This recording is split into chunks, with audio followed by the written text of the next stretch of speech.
Are you angry yet? It's easy to lose your cool. It's easier to lose your nose. And in this house, someone always ended up missing both. Once upon a time, not so far away, just past the old village fence, there lived a father with 3 sons. 2 were clever or liked to think so. The third, a daydreamer, thick as porridge, who spent his days squatting behind the stove, watching dust motes spin.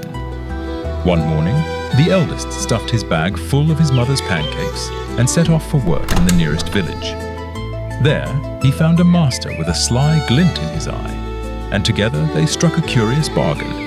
Whoever lost his temper first would get his nose cut off. Mikey set about his chores. No breakfast from the mistress, no dinner from the master. Not so much as a crust crossed his lips. At last, the master sidled up, lips twitching. Mikey, aren't you angry yet? Mikey just shrugged. Why should I be angry? When supper came, he was left to the shadows again. The master returned. Mikey, aren't you angry yet? What should I be angry about? But Mikey wasn't hungry. His mother's pancakes still filled his belly. By the third day, his sack was empty, his stomach rumbling, still not a bite in sight. The master's eyes glittered as he circled Mikey one more time. Mikey, aren't you angry now? Mikey snapped. Even the devil would get angry, being starved like this. Before Mikey could say anything more, the master whipped out his knife and lopped his nose clean off.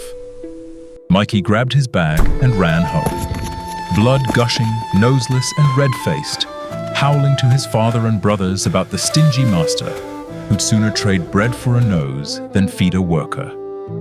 From behind the stove, the middle brother, Paul, cackled. You hopeless goose! Let me show you how it's done. Mother, pack up the pancakes! Paul marched off, right to the same house where Mikey had suffered, and made the same deal. Whoever lost their temper first lost their nose. 3 days he slaved. No breakfast, no dinner, no supper, not a crumb for his belly. On the third day, the master sidled in, grinning. Paul, aren't you angry yet? Paul scowled, clutching his empty stomach.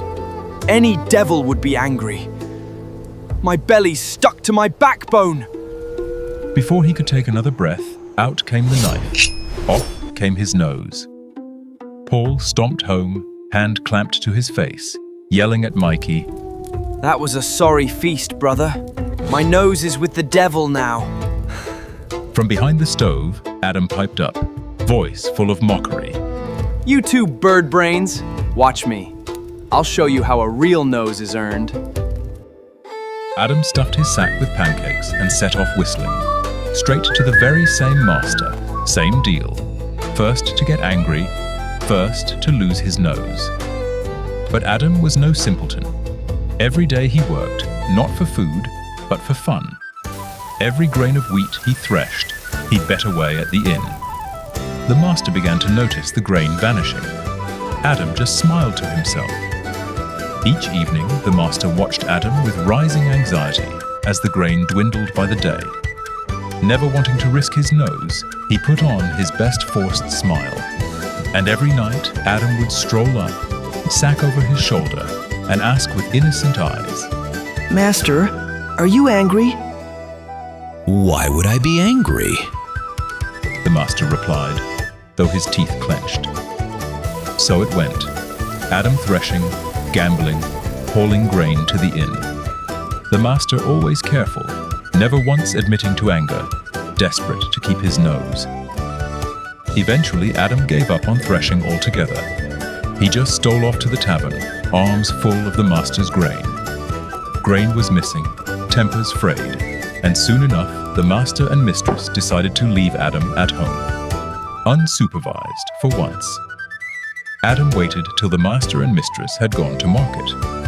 Before leaving, they gave him precise instructions.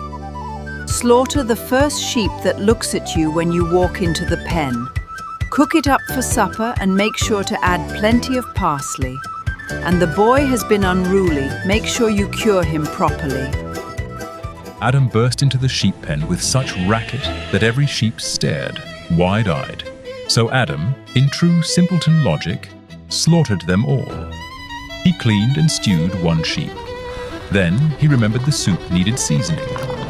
He whistled for the family dog, whose name happened to be Parsley, and tossed him straight into the cauldron, tail and all. As for the child, Adam pondered the order. To his simple mind, there was only one way to cure something, just like a ham.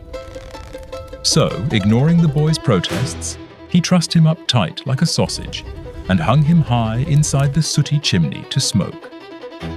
Come evening, the master and mistress returned, expecting supper. Adam shuffled out, hands sticky, face blank. I slaughtered all the sheep. Parsley is bubbling in the pot. And the boy is well cured in the chimney, master. Are you angry yet? The master just forced a smile. Why would I be angry? At this point, he valued his nose above everything else. Later, when the town was thick with fog for the grand fair, the master tried again. Adam, will you light our way to church tonight? Adam grinned ear to ear. Gladly. I'll give you light enough. He didn't grab a lantern. Instead, he clambered up to the thatched roof, set it ablaze, and soon the whole house was providing light enough, from chimney to door. The master and mistress burst out, wailing. Adam, deadpan, asked again, Master, are you angry now? and, just as before, the master could only sigh and give the same reply. Why would I be angry? After all, what's a house or a roasting supper when your nose is on the line? Homeless and hopeless, the master, the mistress, and Adam dragged their weary feet together down the muddy road. The master, hatching schemes with every grumble, was desperate to be rid of Adam once and for all. So that night, he plotted to roll the boy into the river. But Adam, never as clueless as he looked, caught wind of the plan, and while they slept beside the dark water, it was the mistress whom Adam nudged into the current instead. At sunrise, the master woke to find his wife gone, and let out a wail that could have raised the devil himself. Adam just blinked innocently, as if he'd never seen a plot twist in his life. So, master, are you angry now? The master snapped. Even the devil would be angry. You've ruined me and taken everything I had. Adam didn't bat an eye. With a single swift motion, he snipped off the master's nose, slung it over his shoulder, and swaggered all the way home. Nose held high, pride even higher. Once in the yard, he swung the nose around for his brothers to see, grinning like a fox at dinner time. Well, clever ones, looks like I earned myself a nose after all. Adam slapped the grisly prize onto the table with a wet thud. His brothers just stared, touching their own scarred skins in disbelief. And for once, the fool had the last word, and the only whole face left.